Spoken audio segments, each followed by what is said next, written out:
Bonjour, hello, and welcome back to the Fashioning Resurgence panel series co-presented by Indigenous Fashion Week Toronto and the School of Fashion at Ryerson University. My name is Riley Kucherin, and I'm an assistant professor of design leadership at the School of Fashion. Today, we're sitting down to talk about Indigenous fashion education and supporting the next generation. On the panel today, we have students, instructors, chair of a fashion school, dean of a design school. So we're going to figure it out right now. We have all the answers. We're going to figure it out right here and now. I fully anticipate. Thank you for joining us, and Chimigwech to our incredible panelists for inviting us into your homes on this Saturday. I'm excited to hear your perspectives, and I want to jump right into introductions. And so I'll ask everyone, who are you, where are you from, and what do you do? The first person on my screen is Adrian, so if we could go to you first, Adrian. Sure. Siononagad, Adrian KEANE, Dakodoa, Chi Chalagihi Ayeli, Chi Anichisqua, Dalonige de la Jutla Digega, Providence, Rhode Island, Ginela. Hi, everyone. I'm Adrian KEANE. I'm a citizen of the Cherokee Nation, originally from Southern California, and now live on Narragansett homelands in what is currently known as Providence, Rhode Island.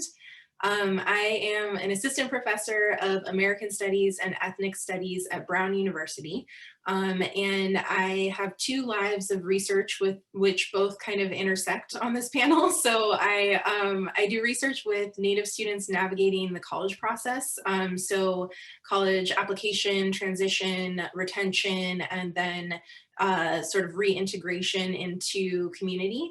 And work with college access programs for Native students through that work. And then also do some research with Native student activists who are active in environmental movements like the movement against the Dakota Access Pipeline. And now I'm expanding it to talk with Kanaka Maoli students who are involved with the movement at Mauna Kea. And then the other side of my life is very focused on Native representations. And I have been writing a blog called Native Appropriations for over a decade at this point, which is wild. In internet years, that's like 200 years. But I, through that work, have been writing about cultural appropriation and misrepresentations in fashion and media, sports, et cetera, et cetera. And most recently, that work has kind of expanded into a podcast called All My Relations that I do with my friend and colleague Matika Wilbur, who is a Swinomish and Tulalip photographer and digital storyteller. And the podcast is really focused on Indigenous relationships and thinking about how we as Native people relate to the land that we're on and to one another and to our non-human relatives. And so through that, we explore like all kinds of topics related to that broad idea of relationality, including Native fashion. So we had an episode focused on that with Jessica Metcalf, who's Turtle Mountain Chippewa, runs Beyond Buckskin Boutique, and Jamie Akuma, who is an amazing Shoshone, Bannock, and Liswingyo designer, who I'm sure you are all familiar with.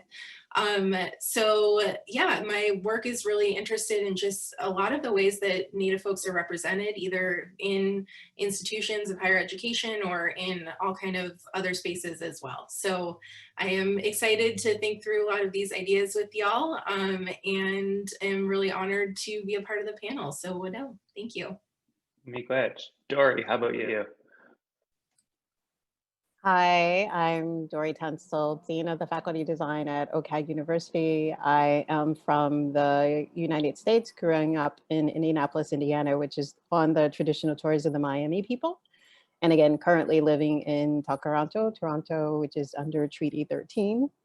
As the Dean of the Faculty of Design, we're deeply engaged in an ethos of respectful design, really drawing upon the important cultural heritage and cultural principle of respect, and trying to cultivate that internally within our design students. Also deeply engaged in decolonizing design, both in terms of increasing the Indigenous presence of faculty, Indigenous faculty at OCAD University. Although we've had the Indigenous Center, Indigenous Centers, Research Center, as well as the Indigenous Visual Cultural Program for over 10 years at OCAD. We're only now beginning to reach critical mass with Indigenous faculty, and about ready to release our second round of Indigenous cluster hire just for design to really increase the build real capacity for Indigenous faculty and hopefully more Indigenous fashion at OCAD University. One of the areas that we're hoping to specifically target, one of the programs is our material art and design program, which has textiles and jewelry making. And so we're really excited about, again, 4 new potential hires in design to join the 2 who are existing there. So our goal is to have 1 Indigenous faculty member in each of our 6 undergraduate design programs. So that in many ways, I say the work of decolonization is the work of white people, but the work of bringing Indigenous ways of knowing and Indigenous principles into the institution is that of our Indigenous faculty, which can only happen when you bring a critical mass of Indigenous faculty into the building. So that's the work we're doing, is transforming the institution to create space for Indigenous faculty to come and in many ways take over the institution. Thanks. Thank you, Dory. We're definitely going to return back to that notion of who does that work, that important work of decolonization. Regan, can I throw it over to you? Sa Chafayuk Regan, Mississippi Chata Siahoke, Hatakoba Siahoke Kichemaya Siahoke Utali Alanape Hoking. Hi, my name is Regan DeLoggins. I'm Mississippi Choctaw and a descendant of the Kichemaya of Guatemala. I am Hatakhoba, which is a 3rd and 4th gender within my community, so I only use they, them pronouns. And I have lived in occupied Lenape-Hoking for about 12 years now. I am a academic, a curator, as I said previously, aware of many hats, as many of us as Indigenous people do. I had a publication that came out that was called Selling Headdresses to Hipsters, which was a historical case study on why white people feel that it is necessary to continuously consume our cultures, and specifically what it means to adopt the sacredness that is a headdress and the continued bastardization of cultural appropriation through manufacturers. So it's meant to kind of hold manufacturers accountable. I'm also a member of the Indigenous Kinship Collective, which is an activist community organizing group made up of Indigenous femmes, non-binary folks, trans folks, and women. And we look to radicalize our communities through education, through direct action, through panels, in any way that we can, in hopes to really, honestly, to radicalize one another in a space that is so often dictated through the global capitalist economy here in Manhattan in occupied New York City. Yakoki, thank you. Hanin, Pitikwe Panasi Tiznakas. My name is Shake Ottman. I was a student at Ryerson starting in 2013. I did 2 years of fashion design, and then I transferred into the history program. So I got my major with my history, and then my minor is fashion design. And I did an undergrad thesis about clothing in residential schools and how they impacted the students. And then currently I'm in London working on my master's in history of design. So I haven't done a whole lot yet in my career, but I'm working on it. And that's London, UK, right? Not London, Ontario? Yeah, I'm going to school at Royal College of Art, and the program is between the Royal College of Art and the Victoria and Albert Museum. Amazing. And Ben. Hello, everyone. I'm really happy to be here. I'm Ben, and I'm a white settler whose grandparents escaped Nazi Germany. I'm a settler in Toronto, where I'm an associate professor of equity, diversity, and inclusion, and chair for the past 3 years of the School of Fashion. As chair of the School of Fashion, with my colleagues, we're on the journey of radical transformation, imagining how we can embed decolonization inclusion and sustainability into everything we do. And this is a big project and a big undertaking. It's not changing up one course. It's not introducing one course. It's radically transforming the entire institution. So it's recognizing the ways that the enduring legacies of colonization, of slavery, shape fashion education, and imagining how we can transform curriculum and culture. So everything from the recruitment of students, to the courses and curriculum we offer, to the hiring of faculty, to the evaluation and promotion of faculty. It's really lasting, deep change, and we're slowly working towards this goal, and we're on this journey. Personally, my own research and teaching is focused on inclusion in fashion, and specifically thinking of gender and body inclusion. And one of the things that this journey of decolonization brings us on is challenging and reimagining these hierarchies and binaries and boundaries around bodies and genders that have been set up by the Western fashion system. And what happens when we get rid of those hierarchies and binaries and can imagine gender, fat, bodies in all of their ways of being in the world, and how we can dress them in all of their ways of being in the world. And so I'm excited to join this conversation about transforming fashion education and welcoming and inviting all bodies in as they are. So I want to jump into our first question, and I find so much potential for shaping the future in collective visioning, imagining the world we want to live in as the first step in then building that world.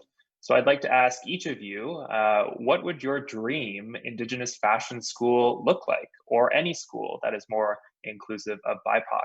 And if I could turn it to Adrian first to give us that vision. I started with the intro. You're gonna make me go first on this one too.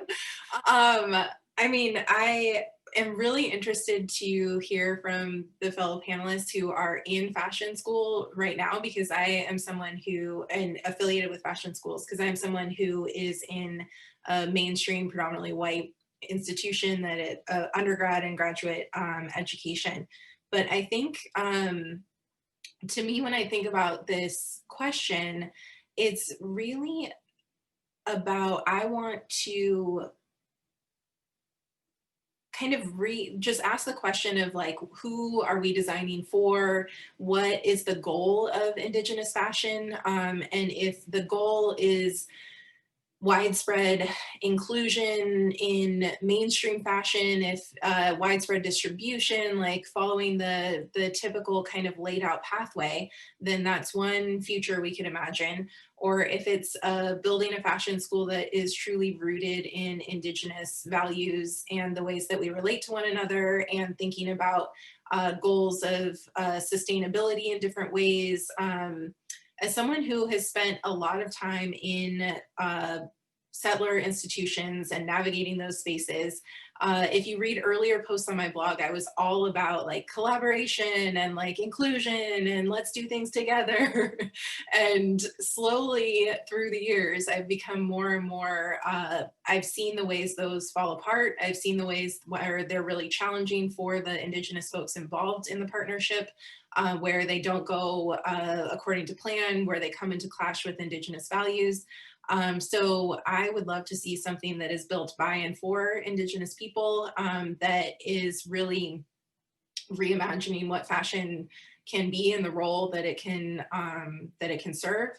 And yeah, I think moving beyond just the finding spaces within larger institutions and just starting from the ground up and thinking what it really could be if we think about it from our perspective.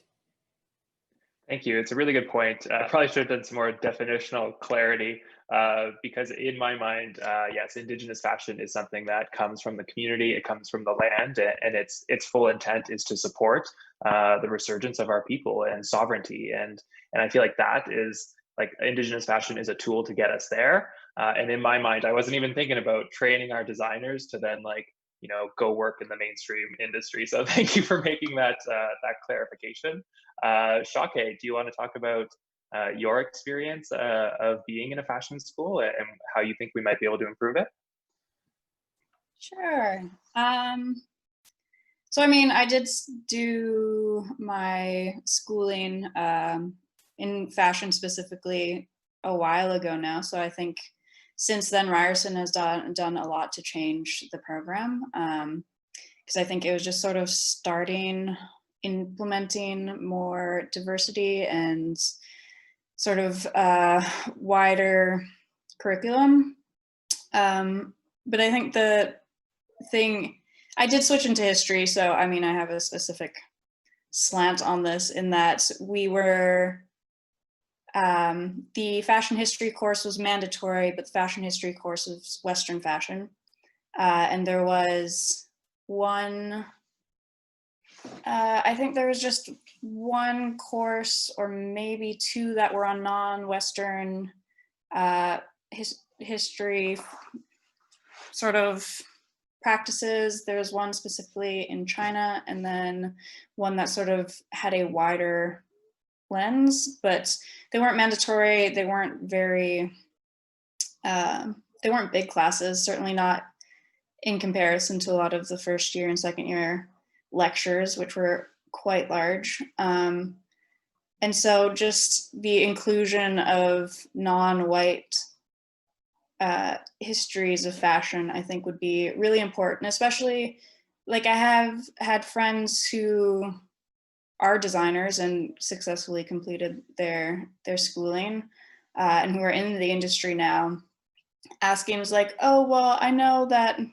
people aren't supposed to wear a headdress, but I never actually learned why, which is, I mean, you can look it up, of course, it's everywhere on the internet. But as a schooling program that is hopefully sending out people to be successful, if you never actually got told why, I mean, I think that's a lot of the ways that can lead you down the wrong path, where it's like, oh, well, it's all, I don't, it's fine. Like, I'll just do it. No one will. So I think sort of including those histories would be really important. And then also, I think a big one is just the pacing of how quickly everything is done within, I mean, certainly within the fashion industry, and the school is meant to prepare you for that. So everything has to be done extremely quickly, which, I mean, you think of if you're trying to do beading, or if you want to actually get very hands-on and do tanning or anything with leather in like a natural way, or an indigenous way, those processes take a lot longer. And so it's not like you can just sit down and buy leather and expect that to be the same system or the same experience. So I think certainly bringing in just different viewpoints would have been amazing. When I was going to school, I think that would have been great. Definitely hearing you about the pace, which is colonial, to set that kind of semester system and expect us to go so quickly. And I think what your trajectory tells us is that Indigenous students interested in fashion are not just interested in design. They might be interested in the communication of that fashion, or the business of that fashion, the history of that fashion in your case. And so we should be also receptive to multiple pathways for Indigenous students interested in fashion. So miigwech for that. Regan, did you have any thoughts on this? Oh man, do I have some thoughts. So I went to school for fashion design originally, and then became a fashion historian. And when I went to school for fashion design, I went to Pratt Institute, and my intention was to become a costume designer. I did not want to be a fashion designer. I wanted to do costumes, and I really wanted to battle the misrepresentation of Indigenous clothing within both film and theater. So that's what I wanted to do. It's not what I'm doing, but that's what I planned on doing. And the reason that I didn't do it was because there was so much lack of support. First of all, I never drew models to be skinny, because I'm a fat person and I love being fat, and I'm going to draw the way that I want clothing to be represented on people whose bodies are realistic. And so I didn't receive support in the community, within the academic community for that. And then as Shake was saying, there were no courses. When I did go into fashion history as an academic, there were no courses in there was like one non-Western fashion course and it was like complete garbage. And it was taught by a white woman who didn't know and how to pronounce things just in general. And it was super disappointing to move through. And this was at the master's program at the Fashion Institute of Technology here in Manhattan. And I found myself really struggling to have support for researching Indigenous fashion and Indigenous textiles. And a lot of it was through an archaeological lens, which I found to be incredibly disappointing. And of course, you know, archaic and stereotypical. So what I really wanted to do then was to force the institutions and the academic institutions that I'm in to reckon with the fact that they participated in racist coursework and racist syllabi. So it was a lot of working against, you know, the people. By the time I graduated, everyone fucking hated me, is what I'm trying to say. And I'm thankful that I did that work, and I would never change it for the world. And afterwards, I was like, my goal is to like really diversify coursework and really get in like Indigenous designers. And now I've changed that completely, because the reality is I actually don't want that information shared with the general public. Our work, our traditions, our sacredness, our ceremony, even just like non-sacred culture, like just our stuff is for us. And I don't want to see people co-opting it. Because even when I do lectures on cultural appropriation, there's always that one design student that's like, but I really honor you. And they're gonna do some, you know, diamond design on their fast fashion spandex dress, and it's gonna look like shit. And I can't change that. And so what I've actually found is that I've receded what I thought I wanted to see the fashion world accept. I wanted us to have more representation. And now, in fact, I'm actually pretty anti-representation. I'm pretty anti having our knowledge is shared within academic and institutional spaces, because it is so often bastardized or tokenized. So my future for fashion schools is I don't want schools. I would love every institution to burn to the ground. I'm trying to get land back. I'm not trying to write syllabi that make people comfortable. So I might not be the best person to ask this question for, but I think that the future of Indigenous fashion is based in land. It's based in us being on the land, slowing down the process, not abiding by colonial timelines, because the reality is, like Shake said, if you want to practice our works within institutional, within the institutional sphere, within the academic sphere, it is impossible. They don't respect, or even how we source our materials. They don't respect it. So for me, the future of fashion as a school is that there are no schools, colonialism is dead, and we are just within our communities and like crushing it, doing the things that make us happy, creating the work that makes us happy, seeing people wear our designs without it being based in a capitalist system. Amazing. So the school isn't four walls and a chalkboard at the front of the class. Hell no. We are back on our land. Dory or Ben, what are you thinking right now? Well, I was going to say OCAD University in 10 years. And mostly because, like I said, that we're working really hard to create critical mass in terms of having Indigenous faculty in the classroom and in the institution, actively transforming the institution. You know, the work that the Indigenous Visual Culture Program is doing in terms of recentering the notion of what even is education within the institution has been quite phenomenal. Like we have Indigenous learning outcomes that have been described and defined by Indigenous faculty. And then my role, again, as the dean, is to support the implementation of those in the way that is respectful, that is not tokenistic, that is deeply embedded into every aspect of the institution, right? And then carried forth. You know, and then this is not just about the curriculum and coursework, but it's governance as well, right? So you know, the work that we're doing is that we have the, you know, Indigenous Education Committee, and they have representation on the board, which makes all the money decisions. And they have representation also on Senate, which makes the academic decisions. And the evolution of that is like, do we have a tricameral system, right? In which the Indigenous Education Council has eventually veto power, right, over decisions that might be made in the Senate or might be made in the Board of Governors. And then there's the work in terms of, again, who has power and who makes decisions in the institution itself. Like, and again, we talk about this in some ways in the Black community, you know, like that I'm interested in the takeover of institutions, and I would support the takeover of institutions by my Indigenous colleagues and friends, because it takes a lot of resources to build from scratch in some ways. And so if you have the opportunity to, I would say reparations, right, to take over those resources and redirect them so that they are able to strengthen and provide autonomy to within your communities, then like that's that might be a way to go. In most cases you need both, but that might be a way to go.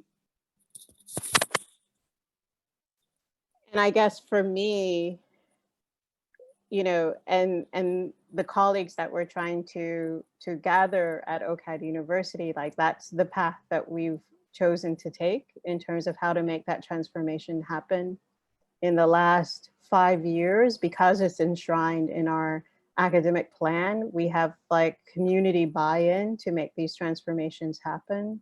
And they're happening. Like, you know, 2 years ago in the faculty design, we hired our first full-time Indigenous faculty members. Now within the span of another 4 years, we're going to try to triple the number of that faculty, right? And that has the potential to be quite transformational. And the reason why we're hiring again is that those Indigenous faculty that were hired, they've moved into leadership. One is our associate dean in the faculty design. The other is the chair of the industrial design program, right? So we've had to create more space for teaching because they're taking up opportunities within the institution to lead. You know, we have our Dean of Faculty of Art is Indigenous. Like, if you understand where the power structures in this institution lie, I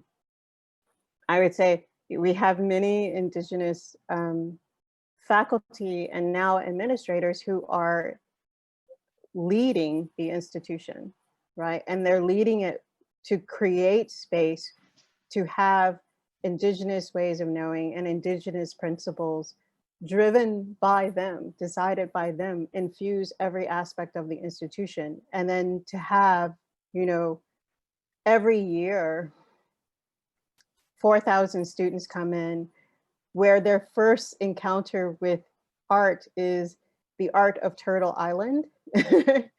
And that's the baseline by which they understand their practices of making. Like that's happening, and that is going to happen more and more rapidly, you know, I would say at OCAD University. So for me, the general direction that we're going in, and hopefully where we'll be in the next 10 years, is all the things that, you know, Shake has experienced and Regan that you're wanting to burn down.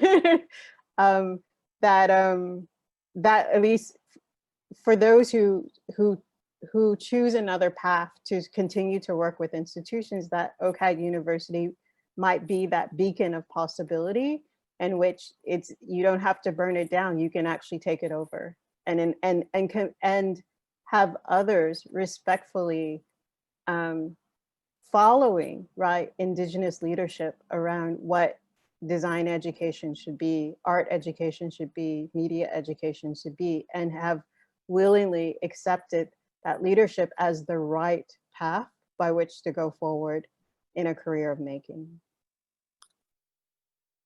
I would describe myself as very diplomatic. I'm always balancing the views. I feel very drawn to that role.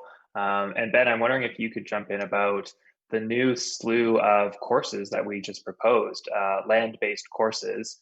And because of the pandemic and new scenarios of teaching online, like, it looks like we could be delivering courses in my own territory and working on land-based fashion from my own territory and teaching through Zoom. And that'll be an uphill battle, I think, administratively to make that argument. But yeah, what's your take on this?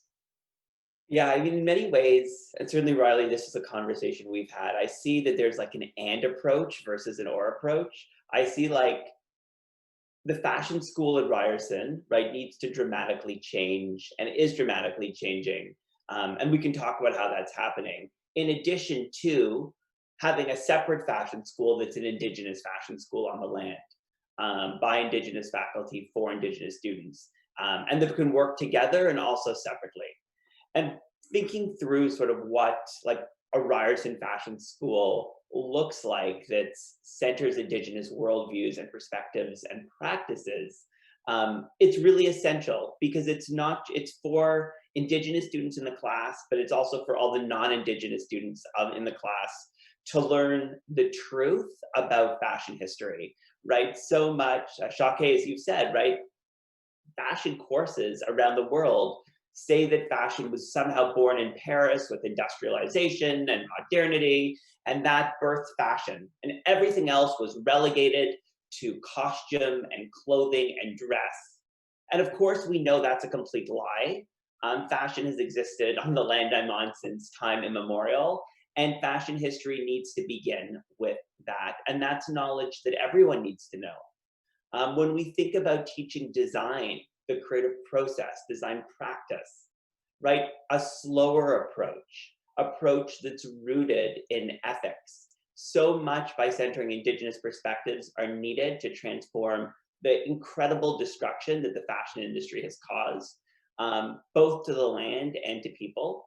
And I think by really bringing in, as Dory said, Indigenous faculty, by grounding fashion education in Indigenous worldviews and practices, the destruction that has happened, the lies that have been told, we can start to change, we can start to repair.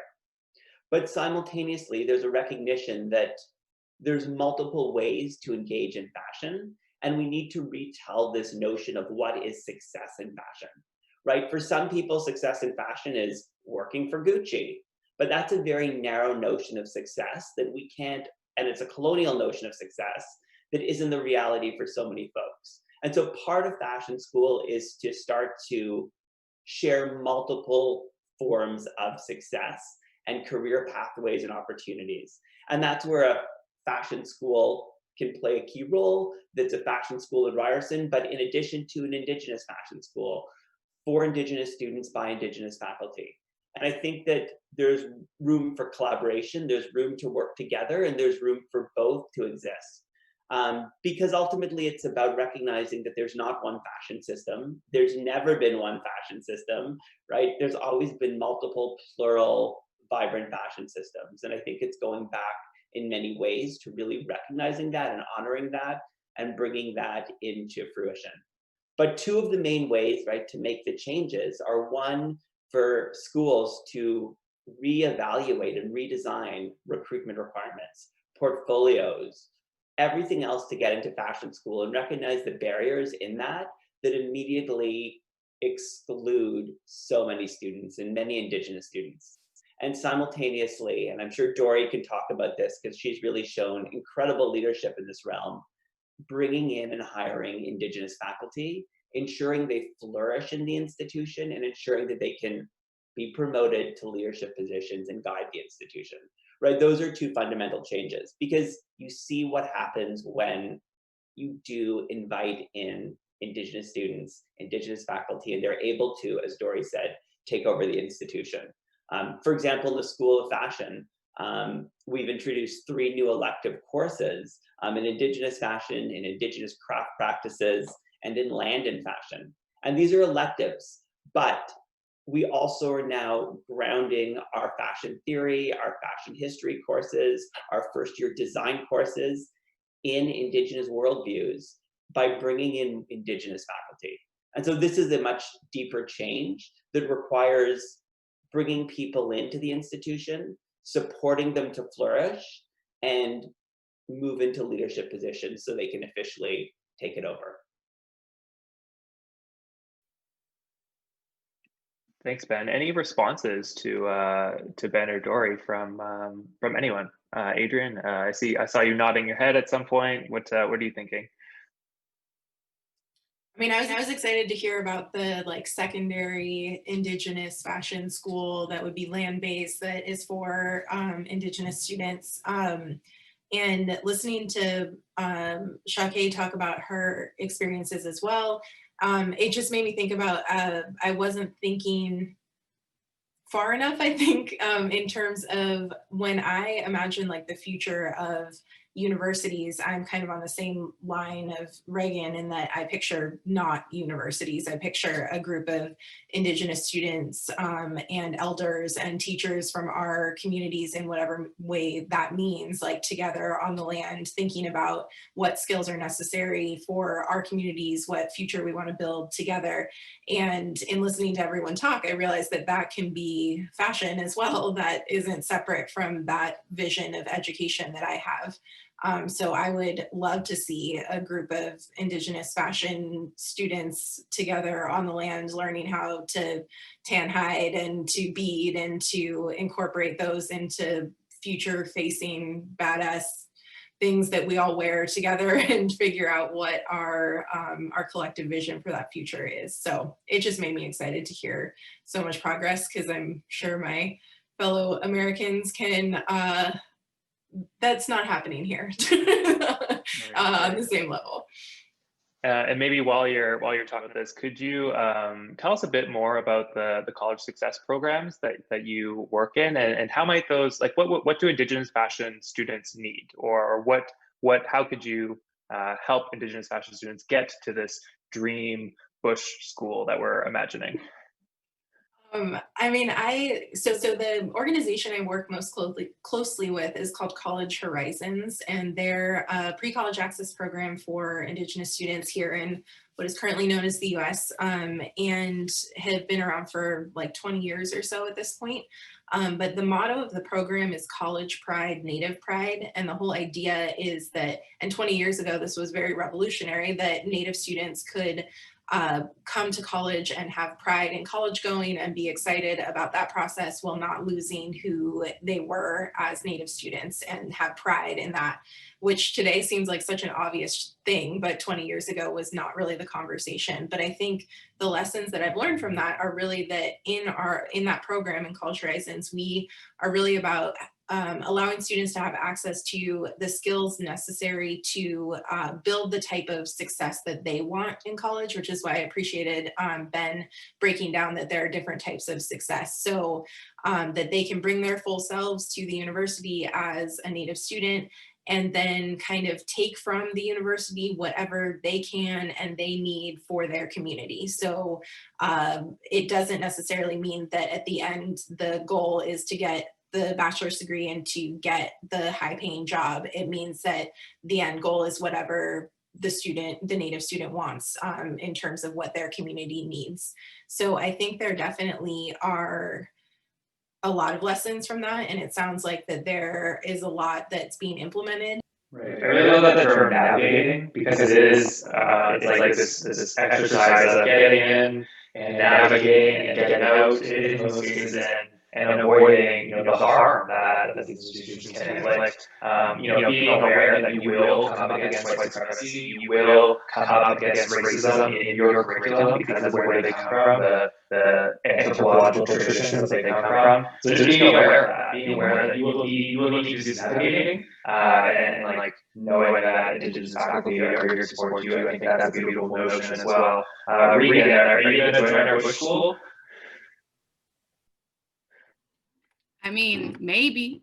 No, I'd be down. I'm always down to go to the bush, but we also need to start putting the bush in the South, because that's something that people really don't talk about. Like, I grew up in the South. I'm a Southerner. I'm from Mississippi, baby. And I feel like one of the things that's really missing in these conversations is that you know, we go to college, and most of us go to college, like I did. I came to New York City, you know, like I participated in resource extraction. I came here to further my career. I came here to participate in colonialism. And now as I've done that, you know, been there, done that, I'm realizing that like actually what I care about is my community and providing for my community. So if we're going to put a Bush school, we better put one in the South, and then I'll show up. I think that is the idea too. It's that, I mean, in my vision, it's every tribal nation or every First Nation in Canada. We all have our own, you know, institutions. We have our own schools. Obviously, there's better words to describe that, but to have control over our education and over our fashion education in particular. Totally. Sounds ideal. What do you think about, so tell me a bit more about your work with the Indigenous Kinship Collective. Are there values or ways of working together in that collective that we could be applying to a fashion school? Oh, wow. That's a great question. Well, for those who are unaware, so the Indigenous Kinship Collective is a collective that I'm a member of. We've been around for a little over 2 years now, dang. And we're made up of Indigenous femmes and women and trans folks and non-binary folks from all over. And most of us came to Lenapehoking, to Manhattan, to participate in the same things that I was just discussing, the continuation of resource extraction, to go to college, to further our careers. And we actually do have 2 fashion designers within our collective, which is always an interesting conversation. And I would urge folks to check out the interview that we just did for the museum at the Fashion Institute of Technology, where I'm in conversation with Karina Emmerich, who's in the Indigenous Kinship Collective, and Jeffrey Gibson. And we really unpack what it looks like to do Indigenous fashion work. And really what it boils down to for us as a collective is that we are multifaceted. We come from different nations. Some of us grew up as urban Indians, some of us grew up on the reservation, some of us didn't grow up in this so-called country at all. And so it's a navigation of indigeneity within a group under the pretext that we're here to educate one another and be there for one another, which sounds, you know, cliche, but is the reality. Because like I said, I've been in Manhattan for 12 years now, and it took me a very long time to find the Indigenous community that I resonated with. Manhattan has one of the largest urban Indigenous communities actually the largest urban Indigenous community in this so-called country. And it took me a long time to find a group of people that I wanted to fuck heavy with. I needed folks that were accepting of Indigenous queer identity. We needed folks that didn't fuck with blood quantum, that didn't deal with enrollment, folks that weren't anti-Black, because that is a huge issue in Indian country. And so we created the community that we wanted to see. And I've been super thankful to share space with these femmes, with these women, with these folks in a way that I had never experienced, even when I'm back home in my own community. So when it comes to the way that we communicate, it's all about consensus. And other groups that we sometimes organize with, I feel poorly for them at times, because we are slow moving, baby. We talk about everything. We unpack everything. Decisions aren't based in vote, because voting is not sacred. And so we really have to like hammer home Indigenous values and processes, which we have intrinsically been told to turn away. Even as people who have navigated institutions. I've been in academic institutions. I am almost always the only Indigenous person, and I'm almost always the non-white passing Indigenous person in academic institutions, because we have to talk about that as well. The way that we navigate institutions is also based on the way that we're perceived. And if you're a darker skinned person, especially if you're Afro-Indigenous, you're fucked. So it's time to really, really hammer back. What does it look like for us to be in community with one another? And what does it look like to practice consensus? And that's why, like, I'm not a pro institution person, not a pro museum person, even though that's usually how I pay my rent. It's more so the reality that in order to have this quote unquote Indigenous fashion school, it requires a true exercise of self-determination and sovereignty. Colleges can't be a part of it. Y'all can give us money, but other than that, like, step back, get out of the way. You don't get to decide our coursework. You definitely don't decide our grading system. Those things will not exist. it's based on how we as sovereign and self-determined people practice consensus, practice respect. And I'm thankful to have been forced into that sphere with the Indigenous Kinship Collective, with people that as I said, we come from different nations, different territories, and we really have to unpack what it looks like to be in community with one another. And we have different groups doing different things, you know, like we have Direct Action that's working against the North Brooklyn pipeline that's coming through Indigenous land here in Northern Brooklyn. We have a group that is working against constant police brutality, and we're trying to abolish the police. We have a group of folks that do more of the educational museum work. And we can all still be in community with one another as long as we have consensus and accountability. So I think that this like Indigenous Fashion School in the bush sounds dope as long as there's no institution participating in it. Y'all, like I said, y'all give us the money and then get the hell out of here. We got it from there. It's all in the details and the details of governance. I think what you're talking about is Indigenous governance, models of governance of consensus. And yeah, I think I could see scenarios where it butts up against the institution that says, okay, you need to set these standards for your curriculum. And so I think that there's going to be that tension there between who has control in this vision of two separate institutions. I also think that it's important to note that for this to be successful, we also can't go through tribal governance in terms of the colonial structures that exist within our tribes. In order for us to be federally recognized under US law, congressional law, we have to adopt colonial politics. So I'm talking about, I don't want colonial politics at all, which means the way that tribal governance has been forced upon us also must crumble in order for this to be successful. Like self-determination is not tribal elected officials either. So I just do want to make that clarification. Many great for that. Shake, have you been thinking about anything? I imagined it must be a bit of a mind fuck to just say that, to be in the UK, to be in London in a fashion school, and working from the space. Yeah, any additional thoughts you want to add? I mean, just hearing about the new electives at Ryerson, that would have been really nice when I was there.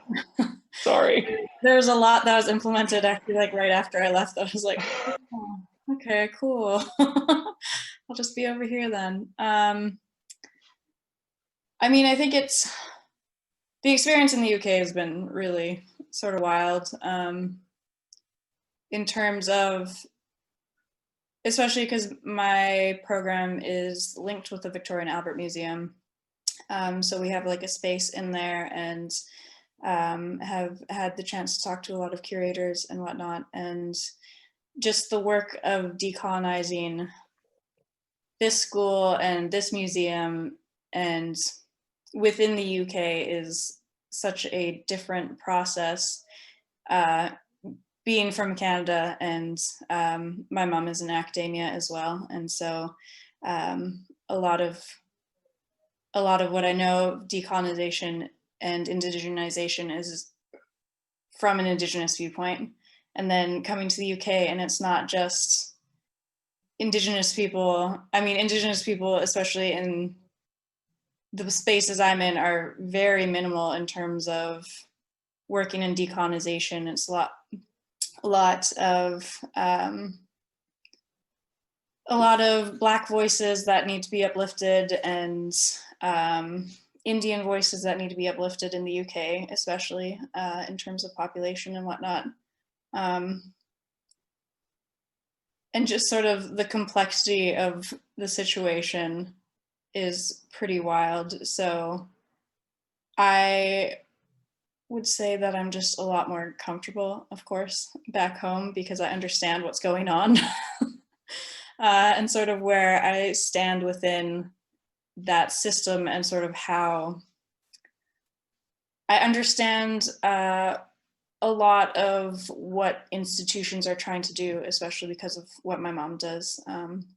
She's currently Vice Provost of Indigenous Engagement at the University of Saskatchewan, Dr. Jacqueline Ottman. So where institutions are going within Canada, especially, but also in the US and other Indigenous focused countries, I guess, like New Zealand, the Maori. It's a lot, I mean, I understand what's going on there, I guess, is what I'm trying to say. Whereas when I'm here, I feel a lot more lost at sea in terms of voices that are accessible, which is not what I'm used to, because I think I've had a fairly blessed existence in the fact that my mom was in academia and has been able to support me in ways that a lot of Indigenous students don't get. Even though I was never really at her institution, she was always able to, she knew how the system worked, which, I mean, I certainly did not. And so just having that support was incredible. And I feel like this is the first time where I've not had an Indigenous support system, which is very weird for me. So, Right. yeah. My heart goes out to you across the pond. It is interesting in fashion studies right now in the scholarship, there are a lot of European scholars talking about decolonization, and that ain't it. Let me tell you that. It's not, they don't got it right. It's very, it's disheartening to see decolonization being taken up as a metaphor, literally doing what Dr. Tuck said not to do. We're coming up to the end of our time. I would love to sit down with you for weeks at a time to do this envisioning. But so I would ask each of you, if we want to return to one of the original prompts I posed, is just how do we get there? Are there any more last words, key pieces of advice of moving us towards that vision we've been describing? Ben, maybe I'll throw it over to you first. I think one start and one practical step for fashion schools is to really recognize and own up to the ways in which they've continuously practiced anti-Indigenous racism. And I think one way is not just to state that and make practical commitments to change, but to reach out to alumni like Shake, who didn't have the experience to pursue their interests, to pursue their passions, to explore what they wanted to explore when they were in fashion school. And to redress that by offering mentorship, continuing education, access to facilities, free courses to the changes that are happening now, and an invitation to re-engage with fashion schools to start to redress that harm that's been caused. And I think that that is a really important practical first step, because change is also recognizing that there's been generations that have been harmed. And what is the responsibility and the role of a fashion school to change that? And so that is my invitation to you, Shake, and that's my invitation to all of the students that have been harmed by Ryerson Fashion, and my hope that other fashion educators and chairs and deans will take the same thing up, to invite alumni back, to offer studio access, offer courses, and invite them into school to pursue their interests, to explore their passions in whatever ways they want to. So kind of deep in alumni engagement, not just hitting up alumni for donations, as so much alumni engagement is, a much more deep and reciprocal alumni engagement. I love it. Dori, how about you? Well, I think for institutions, it's seed power, like all of the questions and the answers in many ways in terms of like decolonization is about seeding power to Indigenous communities and Indigenous peoples. I guess in the very practical way, is answer the call. Like I said, we have a call for a second Indigenous cluster hire within the Faculty of Design, and answer the call if you're an Indigenous designer. Because the only way, part of the way, not the only, I'd say part of the way that institutions will change is that you have the critical mass of Indigenous faculty members who in some ways can help amplify the demand for the change. Again, to serve as the mentor and possibility models, right, for the students themselves. So that, and the reason why it's a cluster is that we're not just looking for one type, we're looking for a spectrum of perspectives and careers to bring into the institution so that there's multiple ways in which our Indigenous students can connect, right, and see their possibilities, and to transform the institution. You know, like that. I've been quite impressed by how the institution has responded to the calls to seed power. And I think if we have more people to take on the work, right, and who are interested in taking on that work, that we have a real opportunity for an institution to change and to become a center for, you know, like maybe it's an urban center for a Indigenous bush school that just happens to engage a lot of other people who are non-Indigenous in the respectful interaction and engagement with those processes and ways of being. Miigwech. Regan? Land back, baby. I mean, I've been saying it. I think we all been saying it. I really hate the term practical, and I'm gonna call y'all in for that. It is practical for us to get our land back and to not participate in colonial institutions. Like that is practical, and I feel that often practicality is a way to avoid actual change. And for me, in order for this to be a reality, in order for this to have an Indigenous fashion school, and however you're defining that, the reality is that for that to happen, you know, white folks get the fuck off my land. Land back is Black and Indigenous solidarity. It's a realization, and it is practical, because beyond that, we're just placating white supremacy. Participating in institutions is placating white supremacy. Participating in museums is placating white supremacy. Like you can't decolonize an institution without destroying the institution in order to really, if we're really going to embody what, you know, even Young and Tuck said, then like we have to actually embody that and realize that we are, even in this group, talking about decolonization as a metaphor. And that is disappointing. So for us to actually see any of these changes, for us to really push back and make changes, then I call for impracticality. I call for land back. I call for land back to Black people as well, to Indigenous people. Like, let's relinquish the fear that we hold on to so dearly because we are afraid of the actualized change that can happen when we exercise real self-determination and real sovereignty. So that's where I'm at. I'm like, let's go. Let's get this land. Let's get this bread. Miigwech for your thoughtful and caring call in. Miigwech for that. Adrian, a final word to add on? I cannot say it any better than I was gonna say. I mean, the only thing that I wanted to add was just that, like, I am just so thrilled and excited by the burgeoning Indigenous fashion scene, and seeing how Indigenous designers are really pushing boundaries and questioning the systems that exist for success. And I love looking on my Instagram every single day and like seeing these beadworkers and artists sell out of their work in like 0.1 second, like after they post it, and knowing that there's a more of a system of exchange that's happening where artists are buying each other's work, and like they spend $200 on those earrings and then that artist buys a pair of their earrings, and it's much more kind of pushing the boundaries against of capitalism and thinking about how we can do things differently. So it just makes me really happy to see, compared to what was going on 10 years ago at the height of the cultural appropriation in fashion, to see how far we've come in 10 years.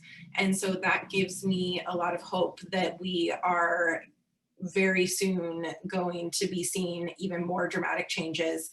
And I also just want to co-sign that everything Regan just said. So, Wado.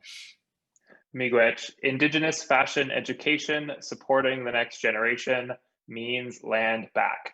And we will leave it at that. Bama P, until we meet again, maybe at that Bush School, coming at you live from 2022 at the Bush School. Miigwech, thank you so much, everyone.